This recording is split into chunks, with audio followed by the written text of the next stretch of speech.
Jules says was great. Here's something even better. It's quick hits. Let's go, Gab. Sheffield United say they're still hopeful that Dean Henderson will get to finish the season with them rather than going back to Manchester United. Jules, is it weird to you that this deal hasn't yet been sorted out? And I mention this as an example of all the other loan deals that expire on June 30th. And it's not just this one. It's many others from the people I speak to. This is just not has been addressed. I find it incredible that it will start next week in the case of Dean Henderson and Sheffield United, or I don't know, Dani Ceballos and Arsenal, for example, and yet you're not sure exactly, like how long more they will be able to play for you after June the 30th. And you're like, well, surely Dean Henderson is your best player if you're Sheffield United. So I'm hoping that maybe we don't know. And Sheffield United and Manchester United have had talks and they've discussed it already. And hopefully for them, they're nearing some sort of agreement. But how can you let that to the last minute? I'm not clear on what there is to talk about. I mean, unless you're nickel and diming over 2 months of loan fees. Personally, and some people disagree with this, I would have no problem if Manchester United told them, no, we're gonna take Dean Henderson back on June 30th, because we are our direct competitors to finish. I know, but that's not fair. That's not fair. I think they're entitled to do that. I don't. No, they're entitled technically, but it's unfair, right? Why? Because he signed a contract for the whole season. He signed a contract through June 30th. Yeah, the whole season. The whole season. Through June 30th. Yeah, that's the whole season. But except that when the whole season, for an incredible reason, is delayed a little bit, okay, technically he'd have to play after June the 30th, but also technically the whole season hasn't been played yet. No, I take on board what you're saying. I mean, but I just wonder if the stakes get so high that it does come down to Manchester United and Sheffield United for that final spot, and then Dean Henderson saves a penalty or something to keep of course. United out of Europe. I mean, it would just be such an extraordinary tale, and it would be different from other loan situations because it would be United, giving him permission for those 2 extra months. I mean, I've got more issues with that than with someone, for example, like Ryan Fraser, who is out of contract at Bournemouth on June the 30th, who is not going to stay, who maybe think, do you know what, I'm not going to risk getting an injury or anything. Oh, I have no problem with that whatsoever. If I play on. I don't have any problem with that. Same issue, Willian and Pedro stretching it out at Chelsea, or the guy at West Ham, the right back, the kid who's really good, Ngakia.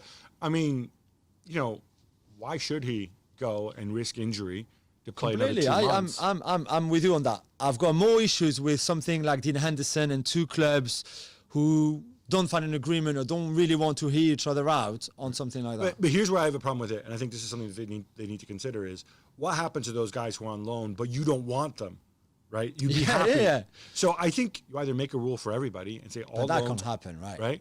All loans, which means Inter get to keep Alexis Sanchez around. Or you go the other way and you say, guys, if you want to recall your guy, you're free to do so. And then I'd have no problem with what Manchester United are doing. And also, do you know what I find quite fascinating is Lucas Touzard, for example, who in January was sold from Lyon to Hertha Berlin, and went back on loan to Lyon for the remaining of the season. Obviously, this whole pandemic happens. Now Lyon are still in the Champions League, but in August. By then, the Bundesliga would have finished on June the 30th, and now Hertha are saying, hang on, sorry, but we need it back, so he won't be able to play the Champions League with him. So one, you had that agreement with Lyon, and that you sort of come back on it, right? Because you were able to sort out your league before June the 30th, but also you are preventing him from playing in the Champions League. Maybe, who knows, maybe winning the Champions League. Of course, I don't think it will happen, but you just don't know. And I think that's a bit harsh on him as well from Hertha. It is, and this is a big issue we highlighted a long time ago, and I think clubs are just now reaching. In any case, by June 23rd, they need to have sorted out the contract extensions in the Premier League. Now, the Premier League reportedly have plans to print a Black Lives Matter message on players' jerseys. The Daily Mail reporting this. Is this a good idea, Jules? Yeah, it's interesting because yesterday there was a captain meeting where a lot of the captains of Premier League clubs addressed this subject. Hector Bellerin was very vocal about it, like he's been at Arsenal as well internally. Troy Deeney as well, and trying to do something when the games resume next week, whether it's the two games on the Wednesday or all the games at the weekends.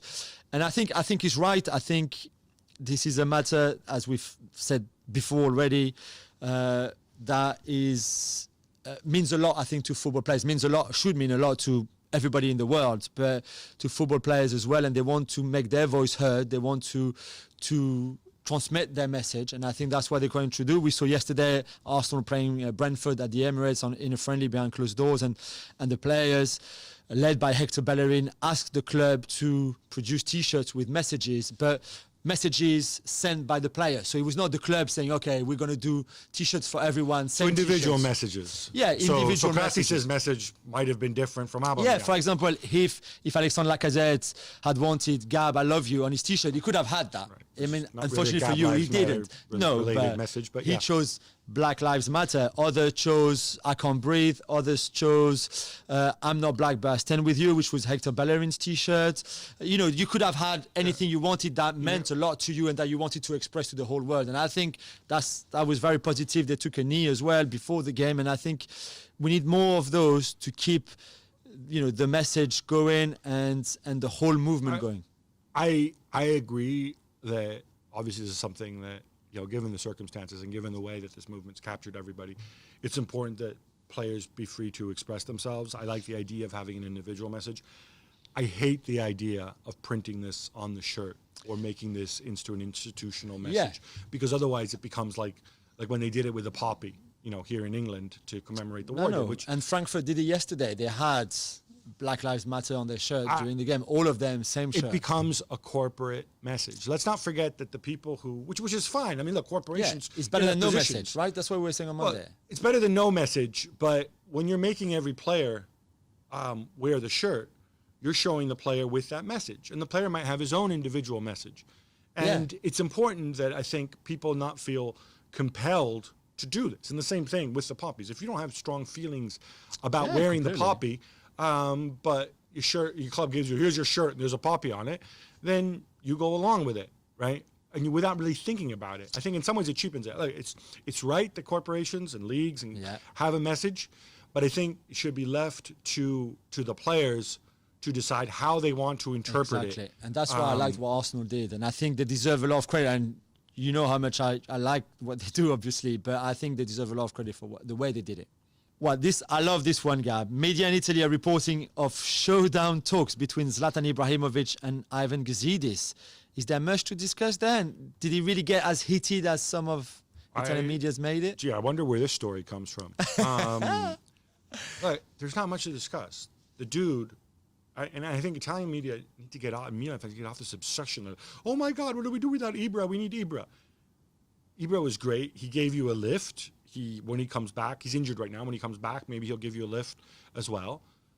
But the decision to decide the decision about whether to keep or let Ibra go is not a decision to make now. You do it at the end of the season where you find out if you're playing in the Europa League, where you can find out what your numbers are, when you can take stock of what the situation is. Gazidis is entirely right in not being bullied on this. Stop saying there's no project, there's no plan. No, there is a plan. You may disagree with it. It'll come to fruition when it comes out.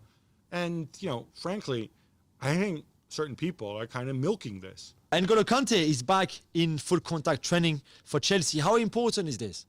Well, I think on the pitch, it's hugely important. I think while Chelsea have a bunch of options in central midfield, I think Kante gives you something that others don't provide. And I think that's critical to the way Lampard plays. Obviously, the reason he sat out is that he's got a congenital respiratory condition. Yeah. He waited to get doctor's advice.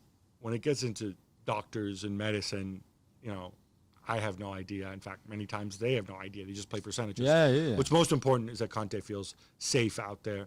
Never going to be 100% safe from anything, but he has to feel like he's in the right mindset. And I think Chelsea were good to give him as much time as he needed. They were very good, and I'm glad to see him back, and hopefully he can be fit and ready for the restart of the season. Jules, I need you to tell us about this unusual story this story hits everything. It's just like Neymar, his mom, her 22-year-old boyfriend, Neymar's personal chef, homophobia, Twitch. Can you sum up for us? So the police, somebody falling down the stairs. Maybe? Yeah, I mean, I'm going to try to sum it up as best as I can, right? And a male please model. help me. Yeah, I mean, Neymar's mum and dad have separated a long time ago. Neymar's mum is around 50 or something like She's that. 52, I think. 52, yeah. Got a new boyfriend who's 22. That's okay. If they're happy, that's fine with us, you know. Turned out that this boyfriend is bisexual. Again, that's fine. If he's happy and everybody's happy, it's good with us. But turned out as well that he used to be in a relationship with Neymar's chef. Again, no problem with that. But it seems that Neymar is not so keen on it, and there was exchanges. This is also on the back of an incident of the boyfriend getting hurt. Oh yes, sorry. Yeah, so they were together before and they split up, and then apparently the boyfriend fell down the stairs and sort of went through a window and had to have stitches on his arm through the injury, but all by accident. Yeah, Again. surely. Sure, I mean accident. Nothing untoward there. Then they got back together, and now there's been exchanges of words on Twitch, the platform Twitch, where apparently Neymar or someone who was writing with his account made homophobic slurs towards the boyfriend, which led to, someone like.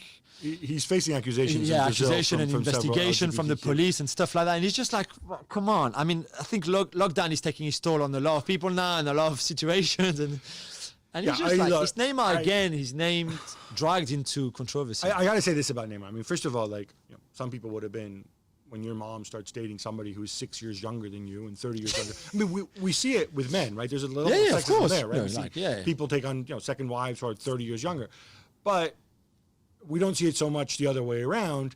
Neymar on social media anyway. He was very supportive of this. I think, like most people, Neymar just cares for his mom and wants to look out for his mom. They have a very close relationship.